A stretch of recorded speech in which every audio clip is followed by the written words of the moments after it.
Stephen's Story. This story was originally presented as a speech at World Services Conference 10 in Denver. The speaker tells of living a life of misery and hopelessness. When he became willing to work the program, his life was transformed. I just want to savor this moment. Considering where I've come from, it is a miracle that I could be here speaking to you, a group of people coming from all parts of the country who have such recovery and wisdom.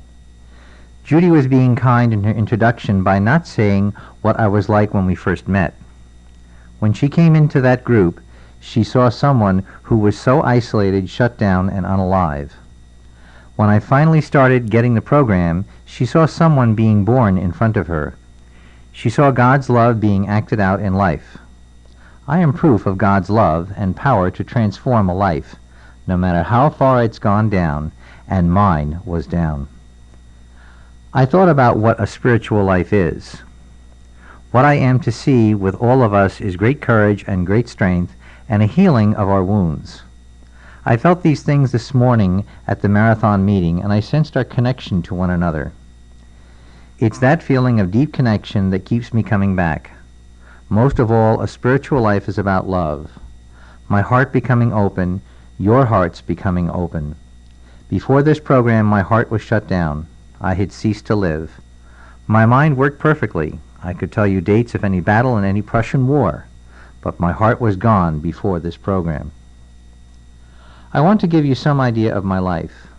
I lived with my mother for 12 years. I lived off my mother.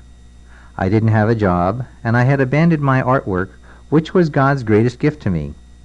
So I didn't do art. I was emotionally dead, and I nearly destroyed my life with eating. I became grotesquely overweight. I remember binging on smoking. The ashtray was just full of cigarettes until I'd put one down and the whole thing would start smoking. Have you ever smelled the filters when they start burning? It's poisonous, it's toxic, and I don't have the sense to get out of the room. I just sat there and smoked some more. That is how sick I was. I cringe thinking what that was like. I broke every bond of intimacy I had ever had, to myself, to my God, and to my fellows. They were all destroyed. Whole months, years, a whole decade of my life just got sucked into, I don't know where it was, just a black blur. I don't know what went on.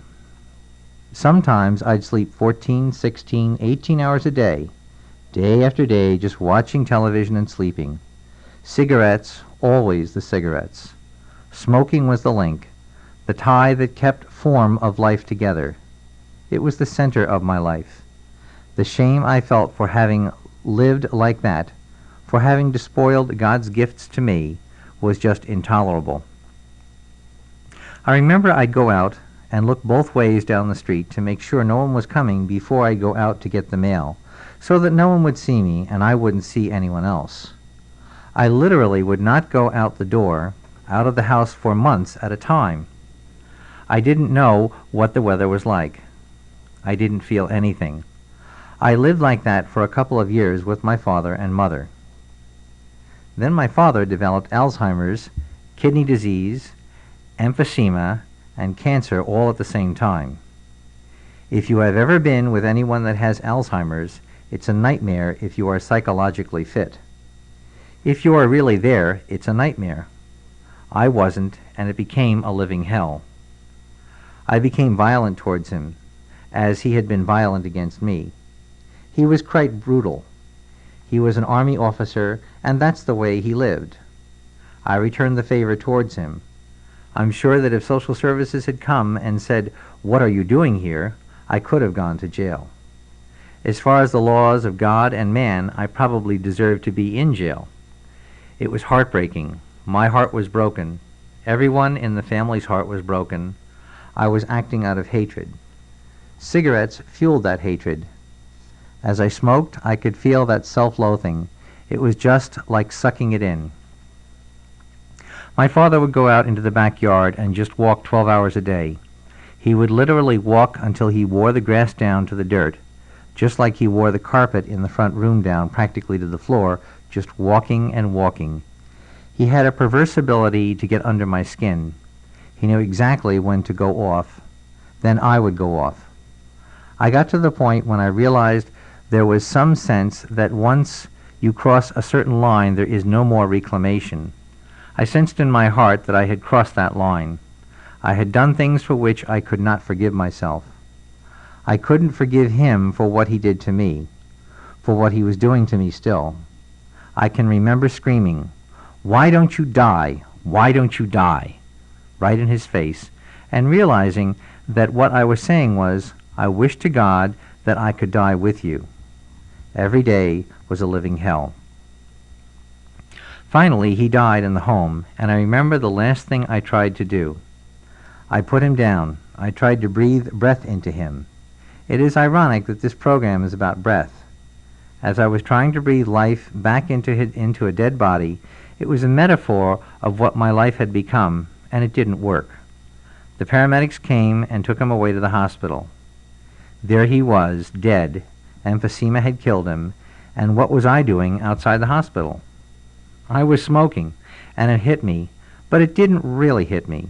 He's pulling me to the grave. When I put him in the grave, it surprised me that I wept. I did not cry as a child. I did not cry as an adult.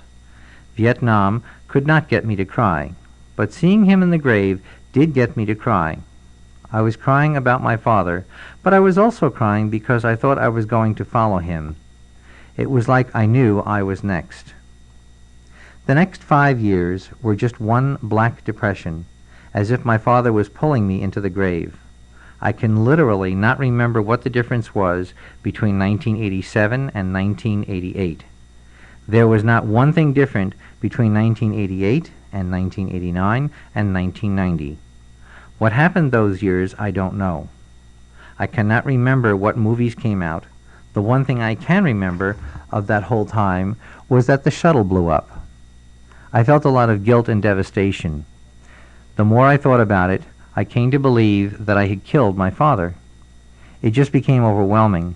I often wished God would take me some night, just give me a heart attack, so I wouldn't have to get up the next morning and struggle on with this, because I knew I was not going to live anymore. There was no more life for me, so why did I keep hanging on? Then one night I was lying in bed. I was smoking. I don't know how many of you smoked in bed. The sheet had all those little holes all over, and I'd look over and there would be a little smoke. I'd just put it out, spit on it, and go down and put it in the wash. I never once thought, maybe I'll do that sleeping some night and wake up in flames. It didn't seem to get through. Like a vision, the horror of my life just finally came over me, and I knew in my gut that I could not stop what I was doing. There was always in the back of my mind, oh, if my mother dies and gives me all the money, maybe I could do this, or maybe who knows what. There was in the back of my mind that maybe somehow things could change. Something was going to come along and transform the situation. That night it hit me that nothing was going to change this situation. I was doomed. It was like having been given a death sentence and having them say, "Here is the execution, down here, and you are going there tomorrow." It was like I knew it. I think what precipitated this crisis was that in this whole lifestyle I had finally lost my last friend. She had finally given up on me. She saw that any connection with me was putting herself through a living hell. Out of self-protection, she chose not to do it, and I understand that and totally forgive her for that. That night I lay there trying to sleep, and wave after wave of desolation and despair swept over me. Even the cigarettes couldn't get it to go away. As addicts, you know how good we are with those cigarettes. We get enough cigarettes, anything will go away. Hit it with enough nicotine, supercharge it, pull the filters off, and I could knock anything out. But this I could not make go away. It would not stop. As I lay there, there was this voice. It was not my voice. It just rose out of me from the pit of my being, from my gut. It cried out, "God help me." It kept repeating, "God help me, God help me." The past 4 hours have been the response to that request. I didn't know who made that request. It wasn't me. I was committed to my self-destruction, but the cry was heard. It was given to me to follow a path. For years this friend, who is here now, had tried to get me to go to 12 steps. Occasionally she even got me to go, which I bitterly resented, and she paid for it later. We'd get into an argument. "I'll teach you to bring me to one of these things," and listening to 12-step people ramble on. She gave me the big book, and I read the whole thing and thought very arrogantly, very poor writing. I was quite the literary aesthete. You know, Royko would never write like this. There can't be anything in this book. It isn't literature. Of what use can this book be to me? I went through the whole big book, and not one thing jumped out at me, but the seed had been planted. Somebody had told me about 12 steps. I had been to a few meetings. Some little thing stuck back there, so that after that night of crying out to God for help, I realized I know where to go now. There is some place I can go with this. I know who to go see. I knew there was Nicotine Anonymous, but I had gone to it. I had gone there a couple of months before. Chuck was there and Pat was there. In my arrogance, I couldn't hear what they had to say. Powerless? Yeah, I'm powerless, but the unmanageability. I was convinced that my cigarettes were my manageability. It was how I managed my life, and they were asking me to give them up. Then my life would be manageable. That was just total insanity. What were these people talking about? They were idiots, yet they were not smoking, and they were people going into the group and getting off smoking. I just couldn't tolerate it. After a month or two, I just got up and left. I walked out and didn't come back. I thought, they don't know what they're talking about. What I knew about the program was I didn't have the courage to start in with Nicotine Anonymous. That would be the proof of could God work or not. I went to OA and got the pink cloud abstinence. I lost 40 pounds in 3 months, and this was great. I didn't do the steps or anything, but just being around it was great. Then the day came when I thought, if this stuff really works, I'm going to do the acid test, the one thing that I know I cannot do. It is impossible for me. I have tried it. I don't know how many ways.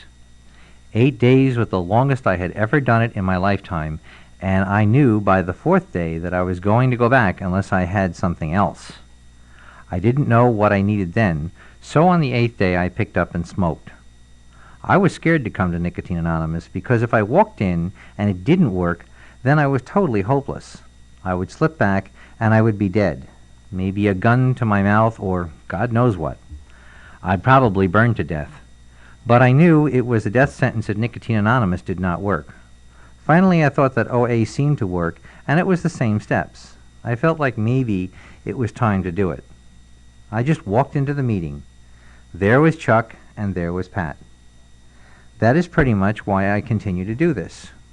I know that there may be someone that was in the position that I was in that needs to walk in and say, this is rubbish, it doesn't work. Deep down inside, they know that they are not ready and they need to come back in a year or 2 or 3. What would have happened if Chuck and Pat were not there? If that meeting had folded? That was the only meeting in Denver.